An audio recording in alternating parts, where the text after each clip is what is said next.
13주차 이강입니다. 계속해서 우리 서비스 품질 관련 얘기 하도록 하겠습니다. 그럼 서비스 품질을 지금 개선을 해야 된다고 하는데, 그럼 서비스 품질 개선이 어떤 효과가 있느냐? 그래서 이걸 알아보기 위해서 서비스 품질하고 고객 충성도하고 수익성과의 관계, 이런 것들을 이제 연구를 통해 갖고 알아봤습니다. 그래서 거기에 대한 얘기를 하도록 하겠습니다. 일반적으로 서비스 품질과 재구매 의도와는 정의 상관관계가 있다는 연구 결과가 있습니다. 그러니까 서비스 품질을 높게 인식하면은 이게 이제 재구매로 이어진다는 거죠.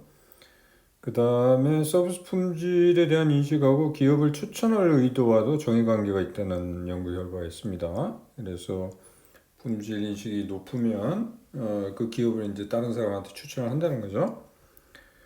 그 다음에 고객의 서비스 품질에 대한 인식이 충성도, 전환 성향, 값을 더 지불할 의도, 서비스 문제에 대해 당해 기업이 아닌 외부에 불평을 하려는 의도 등과 강한 상관관계를 가진다는 연구 결과가 있고요.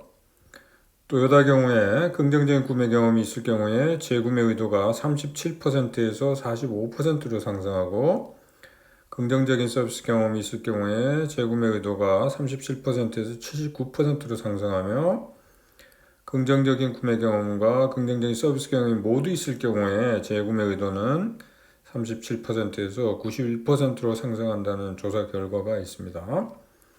AT&T의 경우에 서비스 품질과 구매 의도와의 관계 조사에서 서비스 품질을 우수하다고 평가한 고객 중에 90%가 재구매 의사를 나타냈고, 좋음, 보통, 나쁨이라고 평가한 고객들의 경우에는 재구매 의사를 나타낸 고객의 비율이 각각 60, 17, 0% 이렇게 되었습니다. 그러니까 나쁘다고 하는 경우에는 그 재구매 의사가 0%가 된다는 거죠.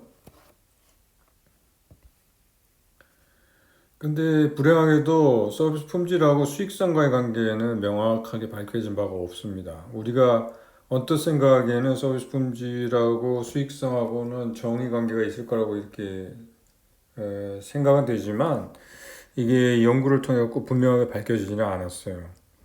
그 여러 가지 이유가 있는데, 일단 한번 보도록 하겠습니다. 서비스 품질의 효과는 단기간에 나타나는 것이 아니라 시간이 지나면서 축적되는 것이어서 측정이 어렵고, 또한 수익성에 영향을 미치는 요인들은 서비스 품질 이외에도 다양하게 있어서 그 중에서 서비스 품질만의 단독 효과를 분류하기가 어렵다는 그런 이유로 인해 가지고 서비스 품질하고 수익성과의 관계를 밝히기가 어렵다는 거죠. 서비스 품질과 수익성과의 관계를 조사한 여러 연구에서 일치하는 연구 결과를 얻지 못하였으므로 서비스 품질이 수익성과 직결된다는 결론을 내릴 수는 없고요. 그렇지만 품질과 수익성이 관계가 없다는 결론을 얻은 연구들의 다수가 서비스 품질이 아닌 TQM과 수익성과의 관계를 조사한 연구들이 주로거든요. 그걸 고려하면은 서비스 품질이 수익성과 정의관계에 있다고 결론을 내리는 것이 보다 타당하다고 할 수가 있고요. 이러한 연구의 하나인 러스트를 비롯한 몇 사람들이 제시한 ROQ 접근법에서는 전반적인 만족이 재구매, 고객 유지, 긍정적인 구전, 사용 증대 등을 포함하는 행동적 영향을 미치고, 이러한 행동적 영향은 수익성 향상으로 이어진다고 이제 보고 있다는 거고요. 그 다음에 PIMS 자료를 이용한 연구에서 서비스 품질이 높을 경우에 시장 점유율이 높고 가격도 높게 책정되어서 이는 수익성 향상으로 이어진다는 연구 결과가 있습니다. 그러니까 좀 분명하지는 않지만 이게 이제 서비스 품질이 높을수록 수익성은 높아진다고 이렇게 보는 게 상식적으로 이제 맞다고 보면 되겠습니다.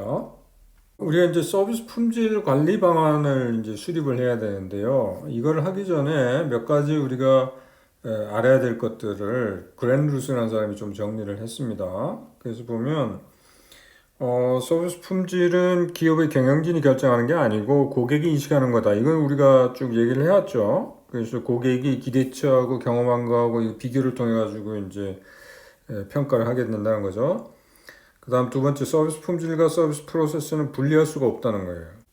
왜냐하면 고객이 서비스 프로세스에 참여함으로 서비스 프로세스 자체도 고객이 인식하는 것이고, 프로세스의 서비스 접점이나 상호작용이 품질을 형성하기 때문입니다. 세 번째, 서비스 품질은 지역적으로 일련의 서비스 접점과 고객과의 상호작용으로부터 형성된다. 서비스 품질은 실질적으로 고객과의 접촉이나 상호작용을 통하여 형성되므로 서비스 품질을 어떻게 창출할 것인지에 대한 기업 전체의 포괄적인 디자인도 중요하지만 지역적으로 고객과의 접점이나 상호작용에 대한 디자인도 품질 관리에 포함되어야 한다는 것이고요. 모두가 고객의 품질 인식에 기여한다. 고객과 직접 접촉을 하는 종업원뿐만 아니라 그러한 종업원을 지원하는 역할을 하는 종업원까지도 서비스 품질에 중요한 영향을 미친다는 겁니다. 그러니까 전부 다 이 고객 품질 인식에 영향을 미친다는 거예요. 그 다음 고객은 서비스 프로세스에서 공동 생산자 역할을 하므로 고객을 품질을 형성하는 원천으로 관리해야 된다. 그래서 서비스에서는 고객이 프로세스에 참여하므로 고객이 서비스 품질에 영향을 미친다는 거고요. 따라서 고객이 품질에 부정적인 영향을 미치지 않도록 정보를 제공하거나 인센티브를 제공하거나 혹은 교육 및 훈련이 필요하다는 겁니다. 그리고 서비스 품질은 전사적으로 모니터링이 되어야 된다는 거죠. 서비스 품질에 영향을 미치는 부분이 전사적으로 퍼져 있어서 중앙 집중적으로 이를 관리하는 것이 어렵다는 겁니다. 따라서 가장 현명한 방법은 서비스 품질에 기여하는 단위 혹은 프로세스별로 관리가 이루어져야 된다는 겁니다. 그리고 외부 마케팅이 서비스 품질 관리에 통합되어야 한다. 이것은 고객이 기대하는 품질이나 인식하는 품질은 기업의 마케팅 의사소통에 영향을 받게 되고요. 그래서 뭐 예를 들어서 거대한 약속을 했을 경우에 그걸 충족시키지 못하게 되면 서비스 품질은 그만큼 부정적으로 인식되고요. 따라서 이런 일을 방지하기 위해서는 마케팅 의사소통이 서비스 품질 관리와 통합되어야 하고 두 기능 간 조정을 통하여 실수를 줄여야 한다는 겁니다. 그래서 이러한 것들을 이제 서비스 품질에 대한 이런 것들을 바탕으로 해가지고 그랜드 루스라는 사람은 7가지 서비스 품질 관리 프로그램을 제시하고 있습니다. 첫 번째는 무엇보다도 이제 서비스 개념 개발과 관련된 건데요. 여기서 중요한 것은 뭐냐면 고객 중심의 서비스 개념을 개발해야 한다는 겁니다. 두 번째는 고객 기대치 관리 프로그램인데요. 이건 아까도 우리가 봤습니다만은 기대치를 너무 높여놓으면 문제가 생긴다 그랬죠. 그래서 과대한 약속을 통해서 고객 기대치를 너무 높이지 않도록 관리하는 게 이제 중요하다는 거고요. 세 번째는 서비스 결과 관리 프로그램입니다. 결국은 이제 서비스 결과라는 게 결국은 고객이 경험하는 거잖아요. 결국은 기대치하고 경험치를 비교를 통해 평가가 이루어지기 때문에 그래서 그 결과를 관리를 해야 되는데 그 결과의 관리는 서비스 개념과 목표 시장의 요구에 따라서 그 서비스 프로세스 결과를 관리해야 된다는 겁니다.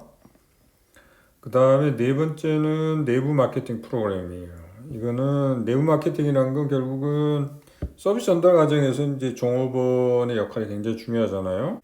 그래서 종업원의 정중성, 유연성, 서비스 마음가짐, 능력, 고객 중심을 실천하는 의지 등에 대한 지속적인 그리고 전략적인 지원이 이제 필요하다는 거고요. 이게 이제 사실은 이제 교육 훈련도 중요하지만 또 보상 체제 이런 것도 굉장히 중요한 역할을 하게 됩니다. 그 다음에 다섯 번째는 물리적 환경과 물리적 자원 관리 프로그램인데요. 이거는 물리적인 자원, 기술, 컴퓨터 시스템 등의 문제가 있을 경우에는 서비스 품질에 대한 고객의 인식에 영향을 미치니까 이런 거에 대한 이제 관리가 필요하다는 거고요. 여섯 번째는 정보 기술 관리 프로그램입니다. 이거는 고객들이 정보 기술에 기반을 둔 시스템, 예를 들어 인터넷을 점점 더 많이 사용하고 있기 때문에 이런 시스템에 대한 투자가 이제 필요하다는 거고요. 마지막으로 이제 고객 참여 관리 프로그램입니다. 고객이 자신이 참여하는 프로세스에서 어떤 역할을 해야 하는지를 명확하게 알도록 주지시킬 필요가 있고요. 고객이 무엇을 해야 할지를 모른다든지 혹은 서비스 제공자의 의도대로 움직이지 않을 경우에 서비스 품질이 이제 저하되는 것은 당연하니까. 따라서 고객의 행동이 서비스 품질에 긍정적인 영향을 미치도록 이제 관리가 필요하다는 겁니다. 그럼 오늘 수업 여기서 마치도록 하겠습니다.